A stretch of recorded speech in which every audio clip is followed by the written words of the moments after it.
आधार पर ग्रीन पंचायतों के रूप में विकसित किया जाएगा। इन पंचायतों में 500 किलोवाट से लेकर 1 मेगावाट क्षमता की ओर सौर ऊर्जा परियोजनाएं स्थापित की जाएंगी। पांगी में जहां हमेशा बिजली की समस्या रहती है, पांगी में विद्युत आपूर्ति को सुदृढ़ करने के लिए सौर ऊर्जा आधारित बैटरी एनर्जी स्टोरेज सिस्टम परियोजना स्थापित की जाएगी।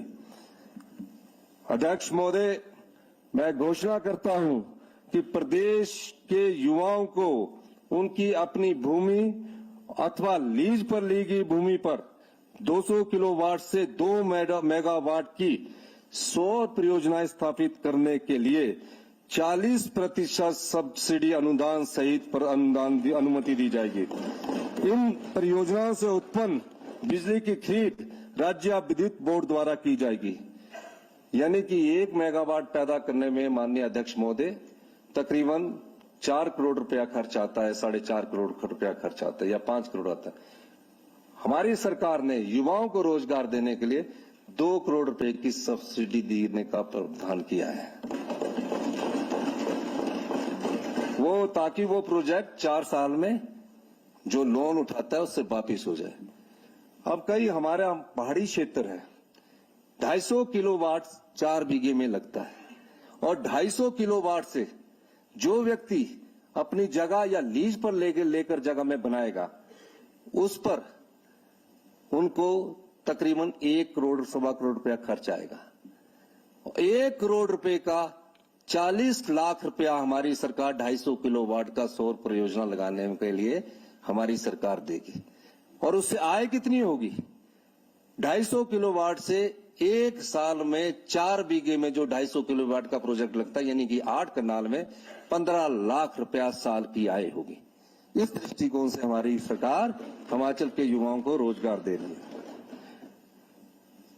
राज्य को ग्रीन स्टेट बनाने की दिशा में हमारी सरकार ने यह भी निर्णय लिया है कि हिमाचल प्रदेश को model state for electrical vehicles के रूप में विकसित किया जाएगा। इस कड़ी में कार्बन उत्सर्जन को कम करने के उद्देश्य से निजी एवं सरकारी क्षेत्र के सहयोग से चरणबद्ध तरीके से इलेक्ट्रिकल वाहनों को प्रोत्साहन दिया जाएगा।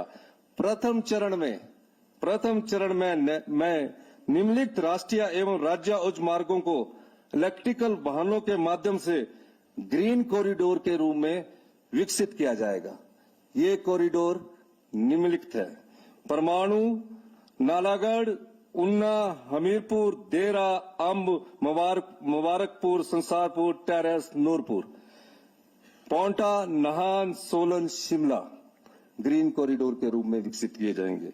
परमाणु, सोलन, शिमला, रामपुर, पियो, पू, ताबो, काजा, लोसर, शिमला, बिलासपुर, हमीरपुर, कांगड़ा, नूरपुर, बनीखेत, चंबा, मंडी, जोगिंदरनगर, पालमपुर, धर्मशाला, कांगड़ा, पठानकोट, कीरतपुर, बिलासपुर, मंडी, कुल्लू, मनाली, किलोंग, जिंगजिंगबार, लाहौल स्पीति का लास्ट गांव है। हमारी सरकार आने वाले वर्षों में सार्वजनिक परिवहन को इलेक्ट्रिक परिवहन के रूप में विकसित करेगी। इससे फॉसिल फ्यूल पर निर्भरता लगभग समाप्त हो जाएगी। मैं ई वाहन क्षेत्र में हिमाचल के युवाओं को प्रोत्साहन देने के लिए ई वाहन क्षेत्र में हिमाचल के जो युवा साथी है, जो रोजगार की तलाश में इधर उधर भटकते हैं, उनको प्रोत्साहन देने के निम्न घोषणाएं करता हूं। प्राइवेट बस ऑपरेटर्स को ई बस खरीद के लिए 50% की दर से अधिकतम 50 लाख रुपए तक का उपदान दिया जाएगा, यानी कि 50 लाख की सब्सिडी दी जाएगी। प्राइवेट ट्रक ऑपरेटर्स को ई ट्रक खरीद के लिए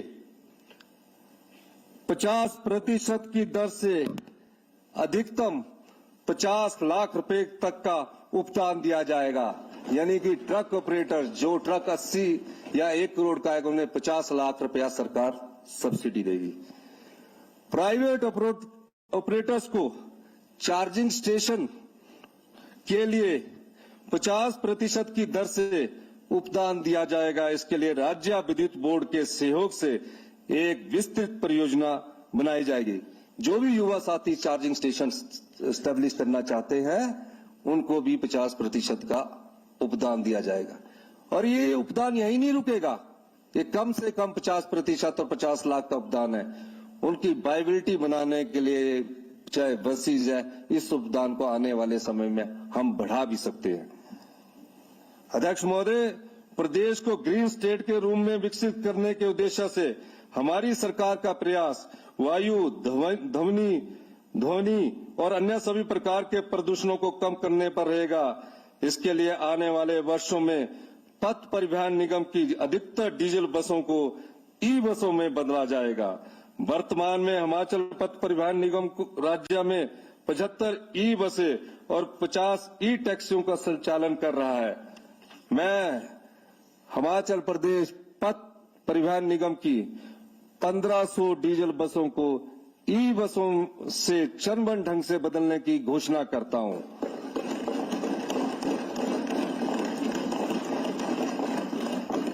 इस पर 1000 करोड़ रुपया व्यय करना प्रस्तावित है।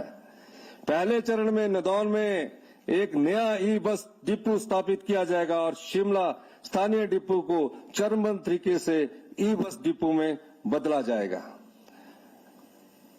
ग्रीन हाइड्रोजन आने वाले भविष्य में स्वच्छ ऊर्जा का स्रोत है, जो पानी के इलेक्ट्रोलाइसिस से पर्यावरण को बिना किसी नुकसान तथा बिना प्रदूषण के बनती है। हिमाचल प्रदेश को अग्रणी ग्रीन हाइड्रोजन अर्थव्यवस्था बनाने के लिए हमारी सरकार प्रदेश में ग्रीन हाइड्रोजन को बढ़ावा देगी। इसलिए इसके लिए ग्रीन हाइड्रोजन नीति बनाई जाएगी। ग्रीन एनर्जी के रूप में हाइड्रो पावर के धोन में भी तेजी लाई जाएगी। 2023-24 में 1000 मेगावाट क्षमता की पन बिजली परियोजनाओं को पूरा कर लिया जाएगा। पार्वती 2, टीडोंग 1, शेल्टिस मसरंग तथा लंबा डग को पूरा किया जाएगा। राष्ट्रीय महत्व की रेणुका जी बांध परियोजना, चांजू 3, द्योथल चांजू, सुन्नी डैम व डुगर परियोजनाओं का निर्माण कार्य इसी वर्ष आरंभ कर दिया जाएगा। इसके अतिरिक्त साई कोटी 1, देवी कोटी, साई कोटी 2 तथा हेल परियोजनाओं का निर्माण कार्य आरंभ किया जाएगा। जल विद्युत दोहन में निजी क्षेत्र के निवेश को आकर्षित करने के लिए राज्य सरकार शीघ्र खुली और आकर्षक नीति लाएगी। विश्व बैंक की 2000 करोड़ रुपए की लागत का Himachal Pradesh power sector development programme आरंभ किया जाएगा। इसके अंतर्गत 200 मेगावाट क्षमता की सौर ऊर्जा परियोजनाओं का निर्माण और 13 शहरों के लिए 11 सब स्टेशन व 2 बड़ी विद्युत वितरण लाइनों का निर्माण करने का प्रावधान है। इसके लिए विश्व बैंक के साथ अंतिम दौर की चर्चा पूरी करके शीघ्र ही MOU हस्ताक्षरित कर लिया जाएगा। HPTCL द्वारा 464 करोड़ की लागत से EHB sub station Kala Amb, Varshani, Kangu, Palchan, Dharampur तथा हिलिंग 5 ट्रांसमिशन लाइनें व एक संयुक्त नियंत्रण केंद्र के निर्माण का कार्य पूर्ण किया जाएगा। ऊर्जा के क्रय विक्रय के दक्ष प्रबंधन हेतु एक सेंट्रलाइज्ड सेल स्थापित किया जाएगा ताकि बिजली विक्रय से अधिक राजस्व प्राप्त हो सके। अध्यक्ष महोदय, हमारी सरकार की मुख्य प्राथमिकता हिमाचल प्रदेश को पर्यटन राज्य के रूप में विकसित करना है, जिसमें अपार रोजगार तथा लोगों की आय बढ़ाने की अपार संभावनाएं है। मंडी हवाई अड्डे का निर्माण एवं कांगड़ा हवाई अड्डे का विस्तार आवश्यक भू अधिग्रहण के अभाव में बहुत समय से लंबित है। 15वें वित्त आयोग द्वारा मंडी हवाई अड्डे के लिए 1000 करोड़ रुपया तथा कांगड़ा हवाई अड्डे के लिए 400 करोड़ रुपए की अनुशंसा की गई थी। अध्यक्ष महोदय, मैं आपके माध्यम से इस सदन में सत्ता पक्ष एवं विपक्ष के नेताओं तथा सभी माननीय सांसदों से भी अनुरोध करना चाहूंगा कि वे भारत सरकार के इस राशि को शीघ्र जारी करवाने के लिए सहयोग करें।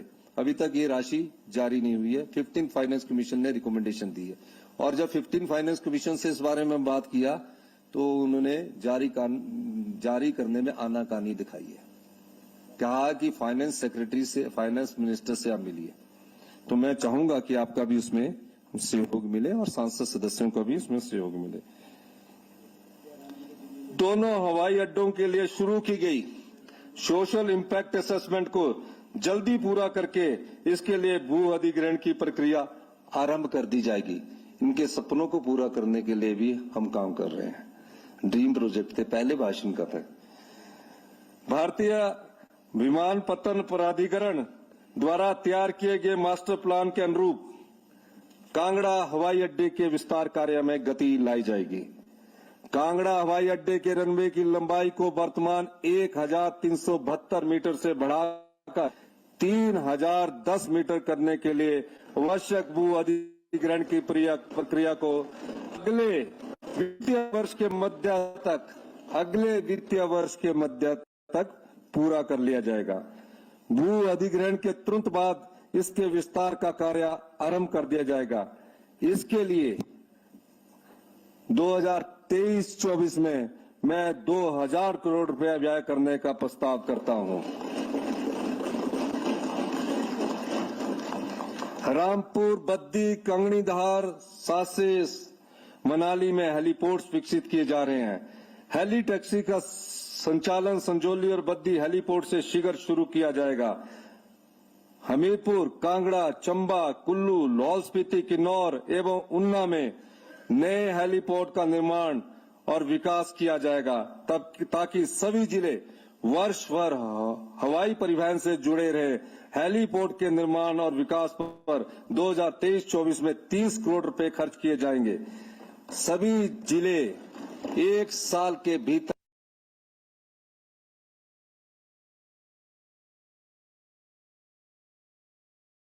हेलीपोर्ट से जोड़ दिए जाएंगे। ये हमारी सरकार का दृढ़ संकल्प है। वर्तमान में लोकप्रिय पर्यटक स्थलों को डीकंजस्ट करने के उद्देश्य से मैं कांगड़ा जिला को हिमाचल प्रदेश के टूरिज्म कैपिटल के रूप में